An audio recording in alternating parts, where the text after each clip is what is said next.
ನಿನ್ನೆ ಶಿವಾಲಿಕ್ ಹಡಗು, ಇವತ್ತು ನಂದಾದೇವಿ ಹಡಗು ಅಂತೂ ಇಂತೂ ಗುಜರಾತನ್ನು ತಲುಪ್ತು. ಇದ್ರ ತುಂಬ ಇರುವಂಥದ್ದು LPG. ಸಮಾಧಾನಕರ ಸಂಗತಿ. ಗುಜರಾತ್ನ ವಾಡಿನಾರ್ ಬಂದರಿಗೆ ಬಂದಿದೆ. 45,000 ಟನ್ LPG ಇದೆ ಇದರಲ್ಲಿ. 45,000 ಟನ್. ಆ ಹಡಗಿಗೆ ಅದು ಎಷ್ಟರ ಮಟ್ಟಿಗೆ ಒಂದು ಶಕ್ತಿ ಇರಬೇಕು ನೋಡಿ. ನಾವು ತೋರಿಸ್ತಾ ಇದ್ದೀವಿ ನಂದಾದೇವಿ ಹಡಗಿದು.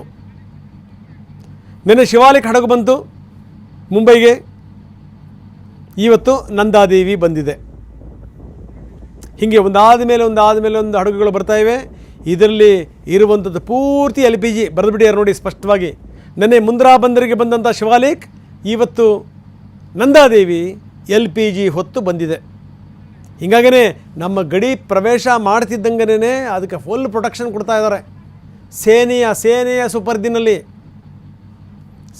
ಸುಪರ್ದಿನಲ್ಲಿ ಹಡಗುಗಳು ಬಂದು ತಲುಪ್ತಾ ಇವೆ.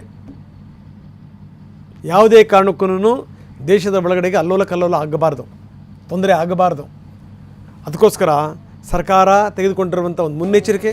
ನೇರವಾಗಿ ಇವತ್ತು ದೇಶದ ನಾಯಕರು ಯಾವ ದೇಶದ ನಾಯಕರ ಜೊತೆಗೂ ಕೂಡ ಮಾತಾಡ್ತಾ ಇದ್ದಾರೆ ನೋಡಿ. ನಾನು ಹೇಳ್ತಾ ಇದ್ದೆ, ಹಡಗುಗಳಿಗೆ ನೌಕಾಪಡೆಯ ಬೆಂಗಾವಲು, ಆಪರೇಷನ್ ಸಂಕಲ್ಪ್. ಒಂದು ಲೆಕ್ಕದಲ್ಲಿ ಸಂಕಲ್ಪ ಸಾಕಾರ ಆಗ್ತಾ ಇದೆ. ಹೊರ್ಮುಜ್ ಜಲಸಂಧಿಯಿಂದ ಹೊರಟ ತಕ್ಷಣವೇ ಅವಕ್ಕೆ ರಕ್ಷಣೆ ಇರುತ್ತೆ. ಹೆಂಗಿದೆ ನೋಡಿ ಸ್ಥಿತಿ. ಹೊರ್ಮುಜ್ ಜಲಸಂಧಿನಲ್ಲಿ ಯಾವ ಹಡಗುಗಳಿಗೂ ಪ್ರವೇಶ ಇಲ್ಲ. ಭಾರತೀಯ ಧ್ವಜ ಇತ್ತು ಅಂತಂತಂದರೆ ಆ ಹಡಗುಗಳನ್ನು ಬಿಡ್ತಾ ಇದ್ದಾರೆ, ಹೋಗ್ರಪ್ಪ ಅಂದೇಳಿ ಅಂತ. ಇದು ನಮ್ಮ ದೇಶದ ಶಕ್ತಿ, ಇದು ನಮ್ಮ ದೇಶದ ಸಾಮರ್ಥ್ಯ, ಇದು ನಮ್ಮ ದೇಶದ ತಾಕತ್ತು. ಹೆಮ್ಮೆ ಪಡ್ಬೇಕು ನಾವೆಲ್ಲ. ಬೇಕಾದ ಯುದ್ಧ ಆಗ್ತಿರಲಿ, ಅಲ್ಲಿಂದ ನಮ್ಮವ್ರನ್ನ ಕರ್ಕೊಂಬರ್ತೀವಲ್ಲ ಸುರಕ್ಷಿತವಾಗಿ, ಅದು ನಮ್ಮ ಶಕ್ತಿ ಸಾಮರ್ಥ್ಯ. ಅಂದರೆ ಉಕ್ರೇನ್ನಲ್ಲಿ 8 ಜನ ಇದ್ದರು.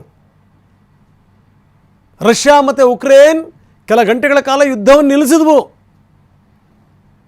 ಇವರ ಸ್ಟೂಡೆಂಟ್ಸ್ಗಳನ್ನು ಸುರಕ್ಷಿತವಾಗಿ ಕರ್ಕೊಂಡು ಹೋಗಲಿ ಅಂತ. ಅದು ಭಾರತದ ಭವ್ಯತೆ ಮತ್ತು ಸಾಮರ್ಥ್ಯ. ಅರ್ಥ ಮಾಡ್ಕೋಬೇಕು ನಾವು.